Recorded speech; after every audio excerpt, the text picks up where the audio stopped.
Hello and welcome everyone. आज हम देखने वाले हैं क्लास 9th का फ्रेंच रिवॉल्यूशन।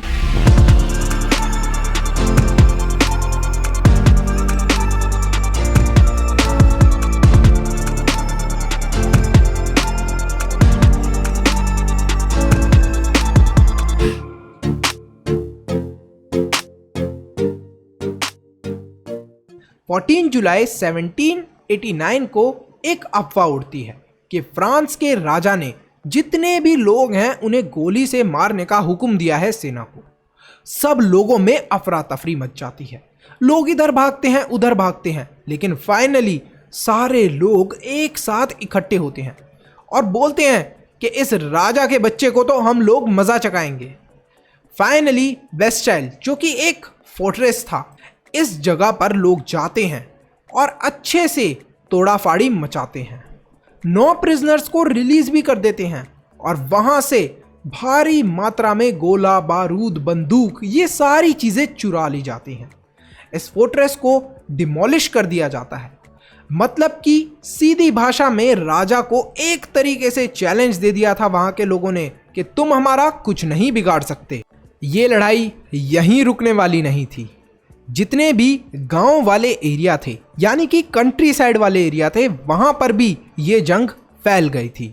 सब लोग अब राजा के अगेंस्ट थे। ये जो फोर्ट्रेस डिमोलिश हुआ था, मतलब कि ये जो पूरा किला था और यहाँ की जो प्रिजन थी, इसको तोड़ दिया गया था। यहाँ से कीमती सामान भी चुरा लिया था लोगों ने और इस कीमती सामान को बेचा भी था। आखिरकार ये सब हो क्यों रहा था? लुई 16 1774 के अंदर राजा बनता है। जब वो अपने खजाने को देखता है तो खाली पड़ा होता है। राजा बिना पैसों का राजा कैसा राजा? ऐसा क्यों हुआ था? आखिरकार इसका खजाना खाली क्यों था? इस वजह से क्योंकि फ्रांस बहुत समय से जंग लड़ता आ रहा था, जिसकी वजह से उसके फाइनेंशियल रिसोर्सेज कंप्लीटली ड्रेन हो गए थे, खत्म हो गए थे। लुई 16 जब राजा था तब उस समय में ये देखने को मिला था हमें कि 13 अमेरिकन कॉलोनीज जो थी उन्हें इंडिपेंडेंस भी मिली थी इसी समय। तो यहाँ पर इंडिपेंडेंस दिलाने में फ्रांस ने ही हेल्प करी थी इन अमेरिकन कॉलोनीज की। तो अब जब हेल्प करी थी तो कैसे हेल्प करी होगी? पैसा खर्च करके हेल्प करी होगी। तो इसी वजह से फ्रांस के ऊपर मोर देन 1 मिलियन लेवरेज जो थे उसका कर्जा हो गया था और पहले से 2 मिलियन लेवरेज का कर्जा तो इनके पास था ही। तो कर्जे के अंदर ये और था फ्रांस।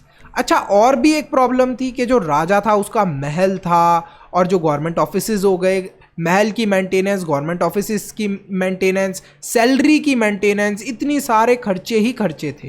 तो ये बहुत बड़ी एक प्रॉब्लम क्रिएट हो गई थी। तो अब पैसा कहाँ से आए? गवर्नमेंट के पास पैसा कहाँ से आता है? राजा के पास पैसा कहाँ से आए? लोगों से पैसा कैसे लेगा? टैक्स इंक्रीज करके।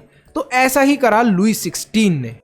अरे एक बहुत ही इंपॉर्टेंट चीज तो तुम करना ही भूल गए। फटाफट वीडियो को लाइक कर दो और चैनल को सब्सक्राइब कर दो। सब्सक्राइब के साथ में ज्वाइन का बटन होगा, उस पर क्लिक करके आप मेंबर भी बन सकते हो। अब मेंबर बनने के क्या बेनिफिट है और मेंबरशिप क्या चीज़ है? मेंबरशिप पेड है और मेंबर बनने के आपको बहुत सारे बेनिफिट्स मिलने वाले हैं जो आपकी पढ़ाई में बहुत हेल्प करेंगे। एक तो आपके डाउट्स फटाफट क्लियर कर दिए जाएंगे अगर आप मेंबर बनते हो। एक्सक्लूसिव लिंक मिलने वाला है आपको नोट्स का, जिन नोट्स से हम लोग पढ़ा रहे हैं वीडियोस के अंदर वो आपको मिलने वाले हैं।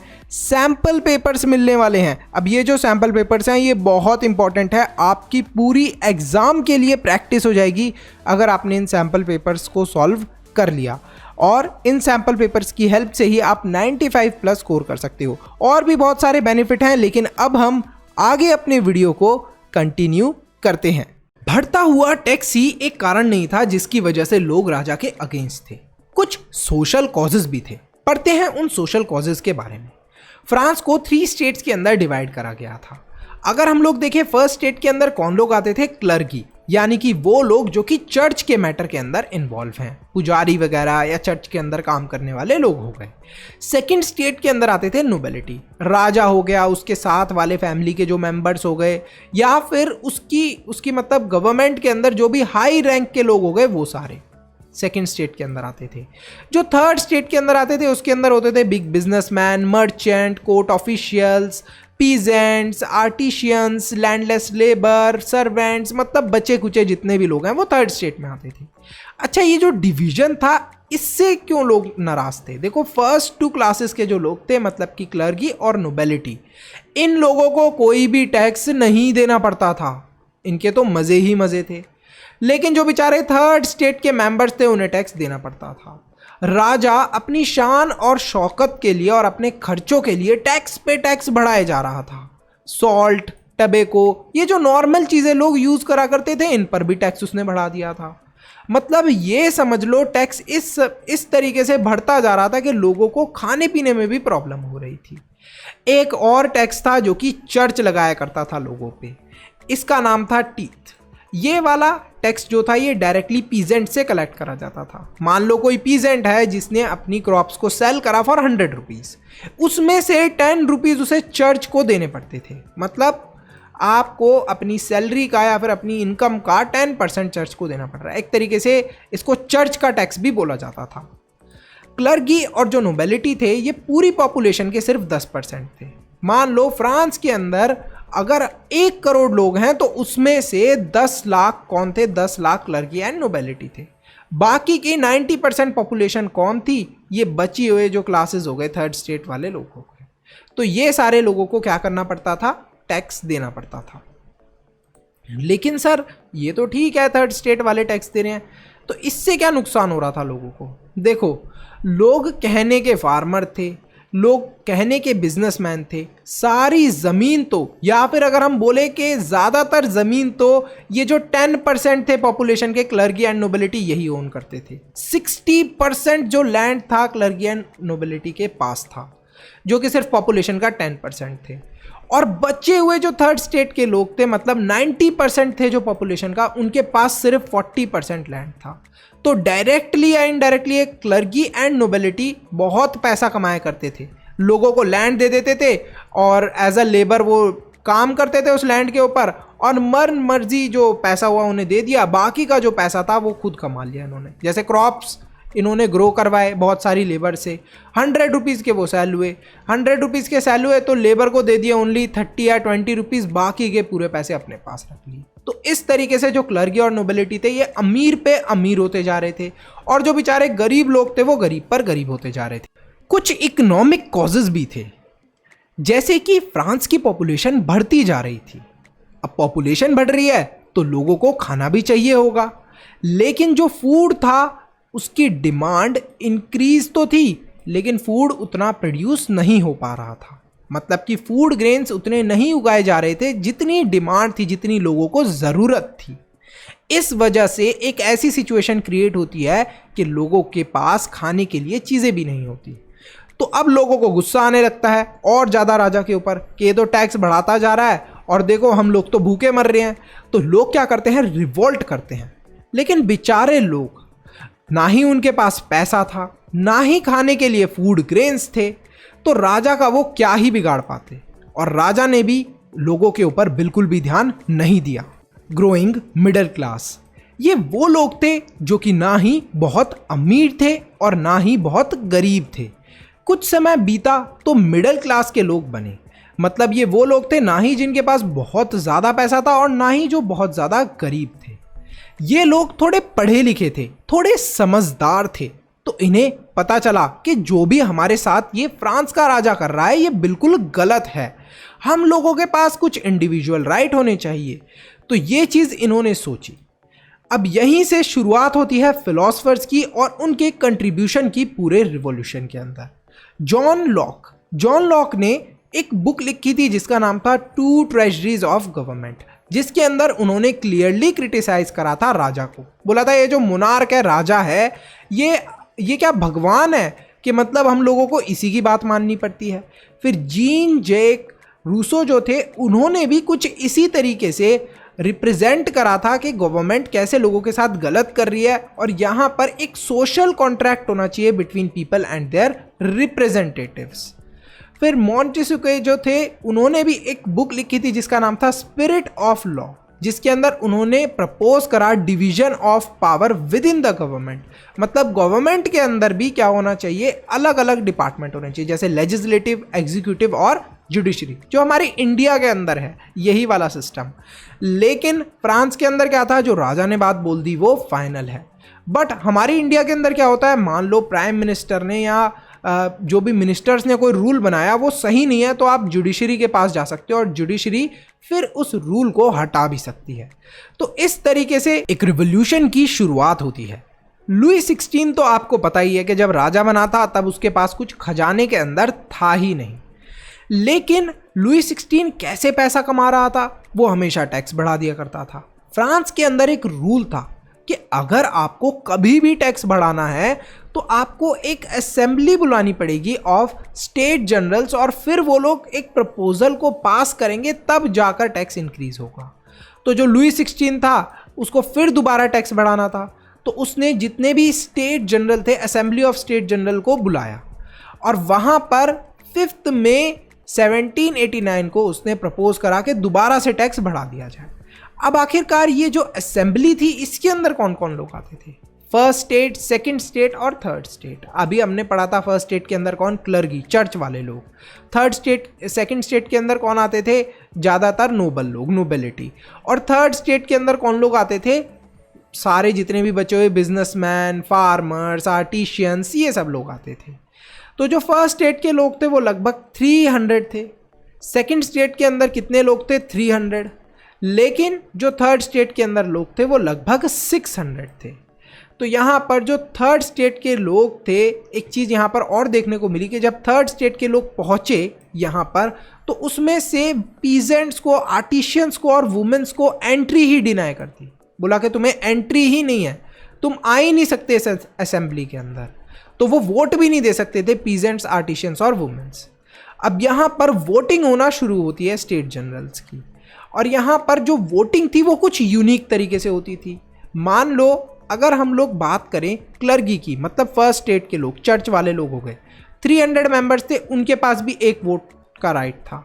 फिर सेकंड स्टेट के अंदर कौन थे, सेकंड स्टेट के अंदर लोग थे नोबेलिटी के, उनके पास भी एक वोट का राइट था। थर्ड स्टेट के अंदर कौन थे, बच्चे कुचे जितनी पॉपुलेशन थी, उनके पास भी एक ही वोट का राइट था।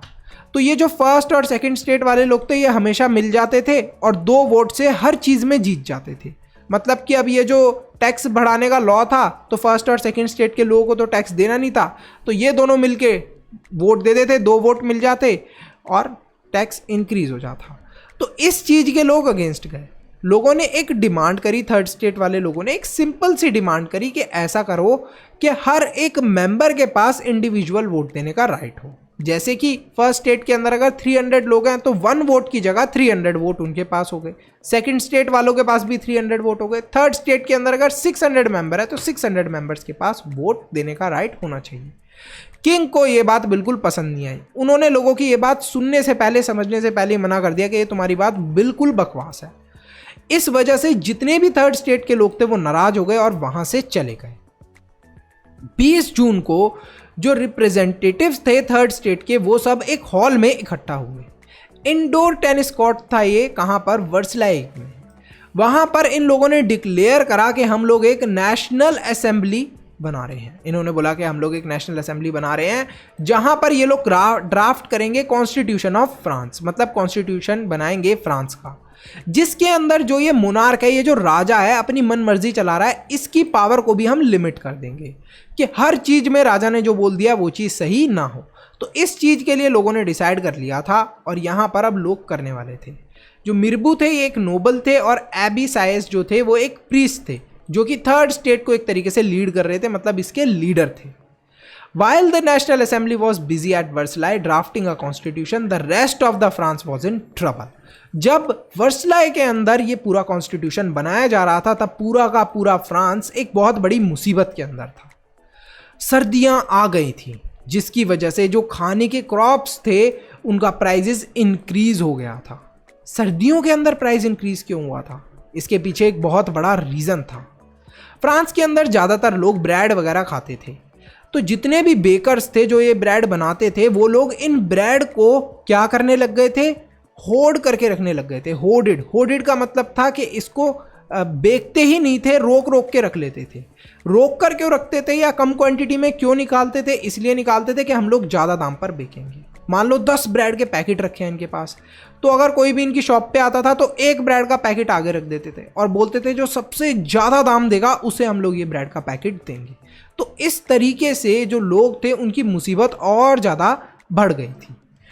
लंबी लंबी लाइनों में खड़े रहते थे लोग बेकरीज के आगे। एक दिन की बात है कि जो औरतें हैं वो काफ़ी ज़्यादा गुस्से के अंदर आ जाती हैं और शॉप्स के अंदर घुस जाती हैं और तोड़फोड़ मचा देती हैं।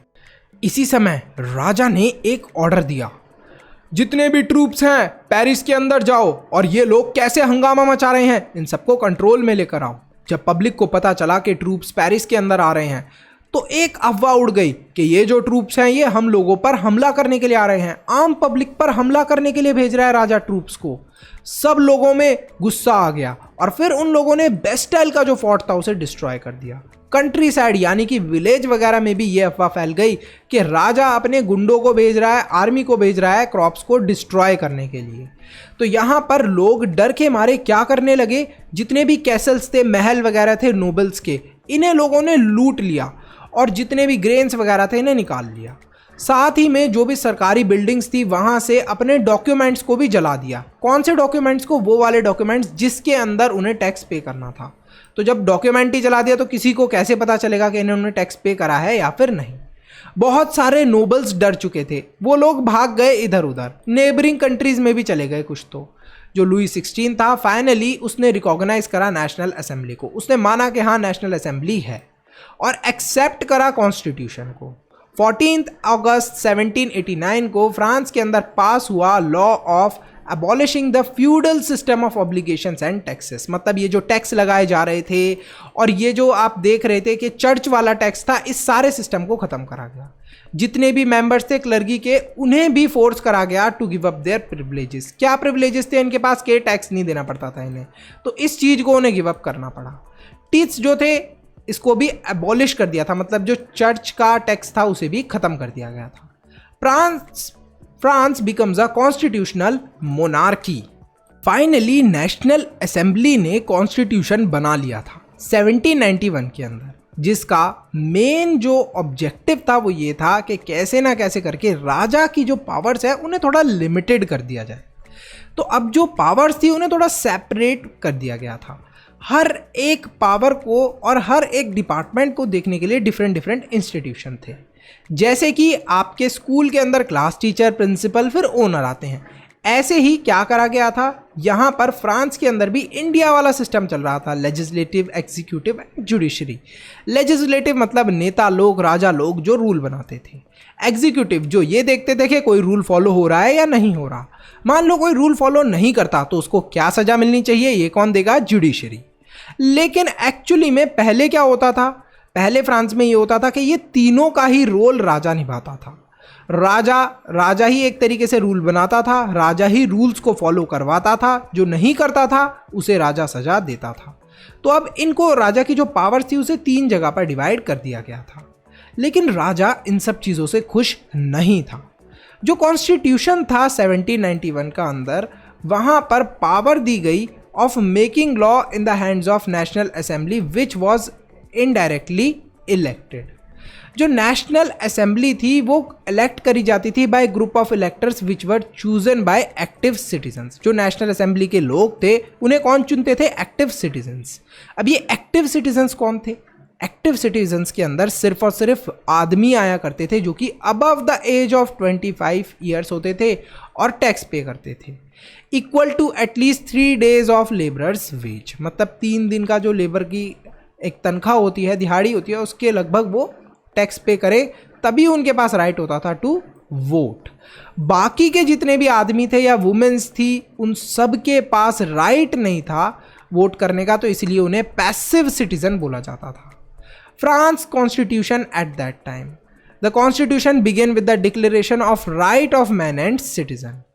अलग अलग राइट्स दिए गए कॉन्स्टिट्यूशन की शुरुआत में लोगों को, जैसे कि right to life, freedom of speech, freedom of opinion, equality before law. मतलब कानून के सामने सबको इक्वली ट्रीट करा जाएगा। स्टेट की ड्यूटी थी कि वो हर एक सिटीजन के राइट को प्रोटेक्ट करे। बहुत सारे अलग अलग पॉलिटिकल सिंबल्स का भी इस्तेमाल करा गया इन राइट्स को दिखाने के लिए। फिर बात करते हैं हम लोग फ्रांस के लॉज को एबॉलिश करने के प्लान की। देखो, जो राजा था वो बिल्कुल भी खुश नहीं था इन सारी चीज़ों से, बिल्कुल भी उसको पसंद नहीं था कि ये जो उसके हाथ से सारी पावर जाती जा रही है। तो उसने प्लान करा आसपास वाले देशों के साथ, चुपचाप सीक्रेट नेगोशिएशंस करी कि तुम लोग मेरी हेल्प कर दो, दोबारा से मैं पावरफुल बन जाऊं फ्रांस के अंदर।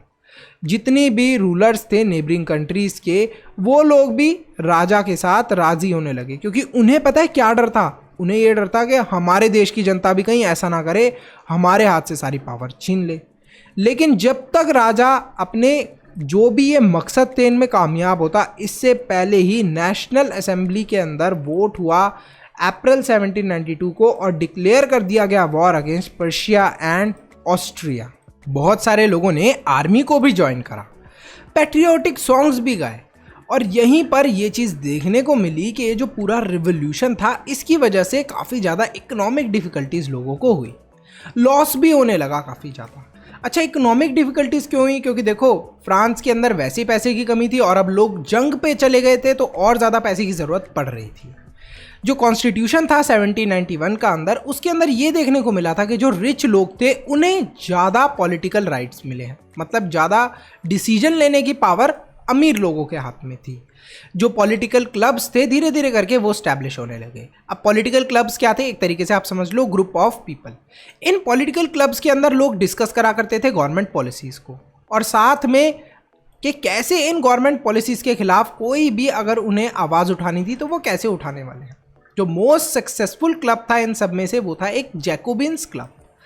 इसके मेंबर जो थे जैकोबिन क्लब के, वो ज़्यादातर गरीब जनता थी, मतलब ज़्यादा रिच वाले लोग नहीं थे, गरीब से लोग थे, जो कि स्मॉल शॉपकीपर हो गए, आर्टिशियंस हो गए, सर्वेंट्स हो गए। इस क्लब का जो लीडर था वो था मैक्समिलियन रॉबेस्पियर।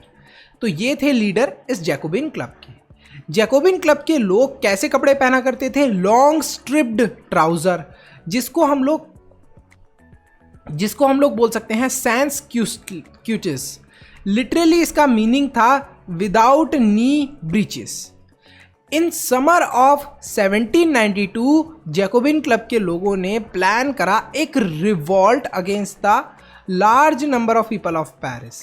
तो यहाँ पर क्या हुआ कि इन लोगों ने एक प्लान बनाया कि क्या किया जाए। बहुत ज़्यादा शॉर्ट सप्लाईज हो रही हैं, खाने की चीज़ों का प्राइस महंगा होता जा रहा है, तो हम लोग क्या करेंगे, हम लोग 10 अगस्त को पूरा का पूरा जो पैलेस है इसको घेर लेंगे और किंग को अपने कब्जे में ले लेंगे। तो यहाँ पर किंग को हॉस्टेज बनाने की कोशिश करी गई।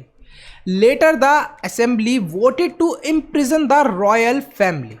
बाद में जो असेंबली थी वहाँ पर वोट हुआ और जो रॉयल फैमिली थी, मतलब जो राजा था और उनका परिवार था, उसको जेल के अंदर डाल दिया गया। इलेक्शंस हुए।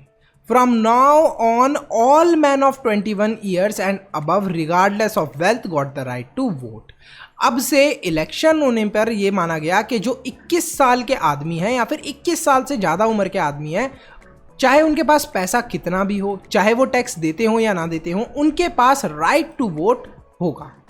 The newly elected assembly was called the convention. तो जो न्यूली इलेक्टेड असेंबली थी, मतलब जो नई असेंबली बनी थी, उसे कन्वेंशन बोला गया था।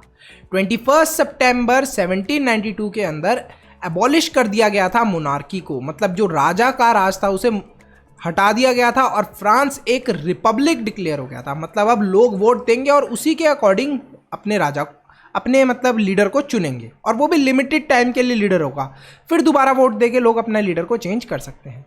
जो लुई 16 था, अब उसको क्या कर दिया जाता है, मार दिया जाता है, सेंटेंस टू डेथ दे दी जाती है by court on the charge of treason. The queen Marie Antoinette meet with the same fate shortly after. जो इसकी पत्नी थी लुई 16 की, मैरी एंटोनियट, इसको भी इसी तरीके से मार दिया जाता है।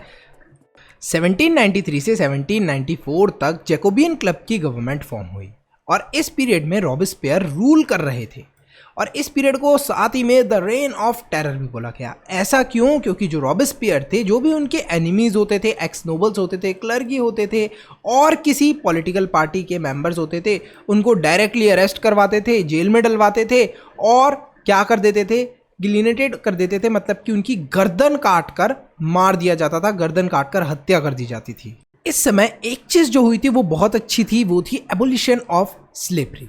जो फ्रांस की कॉलोनीज थी कैरिबियन के अंदर, वहाँ पर क्या होता था, वहाँ से बहुत सारी चीज़ें जैसे कि टबेको, इंडिगो, शुगर, ये कॉफ़ी जैसी बहुत सारी चीज़ें फ्रांस के अंदर आया करती थी, लेकिन कोई भी वहाँ पर जाकर काम करने के लिए राज़ी नहीं होता था। तो फ्रांस से लोग क्या करते थे, सीधे सीधे अफ्रीकन कोस्ट पे जाते थे। अफ्रीका क्यों जाते थे? क्योंकि अफ्रीका के अंदर वो स्लेव्स को खरीदा करते थे और इनको खरीद कर शिप के अंदर भर कर बुरी तरीके से, जगह ना हो, इनको खाने के लिए भी नहीं देते थे और उठाकर इनको सीधे कैरिबियन ले जाते थे। कैरिबियन में ले जाकर इनसे दिन रात काम करवाया जाता था और फिर जैसे कि जो इम्पोर्टेंट चीज़ें हैं, टबेको, इंडिगो, शुगर, कॉफ़ी, इन सब चीज़ों को ग्रो करवाकर, क्रॉप्स वगैरह ग्रो करवाकर इन क्रॉप्स को ले जाकर दोबारा फ्रांस में सेल करा जाता था। तो इस तरीके की एक बहुत बड़ी प्रॉब्लम थी जिस चीज़ को इन्होंने कहीं हद तक ख़त्म कर दिया था।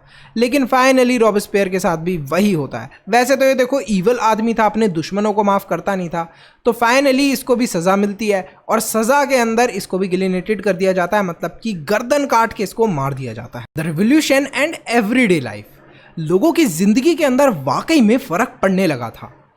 बेस्टाइल के लड़ाई के बाद जो भी चीज़ें हुई थी उसके बाद एक तरीके से एबॉलिश हो गई थी सेंसरशिप।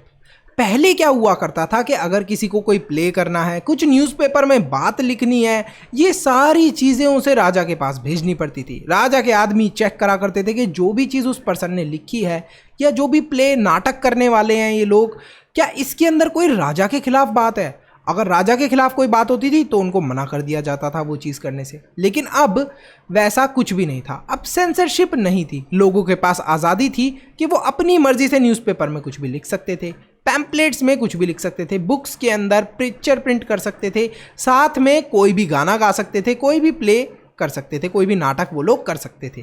तो एक बहुत बड़ा रिवोल्यूशन आया था ये एवरीडे लाइफ के अंदर सब लोगों की। अरे भैया, ये सारी बातें तो ठीक हैं, लेकिन अभी हमने थोड़ी देर पहले तो पढ़ा था कि रॉबेस्पियर को मार दिया गया था, तो अब फ्रांस पर कौन रूल कर रहा है? रॉबेस्पियर के बाद फ्रांस के अंदर कुछ अमीर लोगों ने कॉन्स्टिट्यूशन के अंदर चेंज लाए। अब कॉन्स्टिट्यूशन के अंदर वो लोग क्या चेंज लेकर आए? जिन लोगों के पास प्रॉपर्टी नहीं थी उन लोगों से वोटिंग राइट छीन लिए गए, मतलब वो वोट नहीं दे सकते। फाइनली इन लोगों ने 2 इलेक्टेड लेजिस्लेटिव काउंसिल भी बनाई जिनका काम था अपॉइंट करना अ डायरेक्टरी। अब ये डायरेक्टरी क्या है? डायरेक्टरी के अंदर आप समझ लो कि 5 मेंबर्स हुआ करते थे। तो ये जो लेजिस्लेटिव काउंसिल थी और जो डायरेक्टरी थी, इनमें हमेशा लड़ाई होती रहती थी और इस वजह से डिसमिस हो जाती थी। अब क्या हुआ, इस चीज का फायदा उठाया नेपोलियन ने और नेपोलियन बन चुका था अब एक नया लीडर। नेपोलियन बोनापार्ट अब फ्रांस का रूलर बन चुका था, यहां तक कि उसने अपने आप को क्राउन कर लिया था as the emperor of the France. बहुत सारी नेबरिंग कंट्रीज के ऊपर भी उसने कब्जा जमा लिया था। तो शुरू में तो नेपोलियन सबको बहुत ही अच्छा लग रहा था। अच्छा, नेपोलियन ने बहुत सारे ऐसे लॉज भी इंट्रोड्यूस करे थे जो कि वाकई में अच्छे थे, जैसे कि protection of private property, uniform system of weights, जिससे लोगों की काफ़ी ज़्यादा हेल्प हो रही थी। लोगों को काफ़ी ज़्यादा अच्छे लग रहे थे नेपोलियन। इनिशियली लोगों ने बहुत उन्हें वेलकम करा, लेकिन फाइनली लोगों के सामने बाद में उनकी सच्चाई भी आ गई थी कि वो कितने क्रूअल हैं। नेपोलियन जो था वो कि फाइनली वाटरलू के वॉर के अंदर डिफीट, मतलब कि हार जाता है 1815 के अंदर, और यहीं पर हमारा जो ये चैप्टर है ये ख़त्म होता है। अगर आपको इस चैप्टर के नोट्स चाहिए, सैम्पल पेपर चाहिए, तो आप फटाफट सब्सक्राइब करो चैनल को और साथ में ज्वाइन करके मेंबर बन जाओ। वीडियो को लाइक करो और कमेंट करो कि आपको नेपोलियन कैसा लगा। See you in the next video, bye bye till then.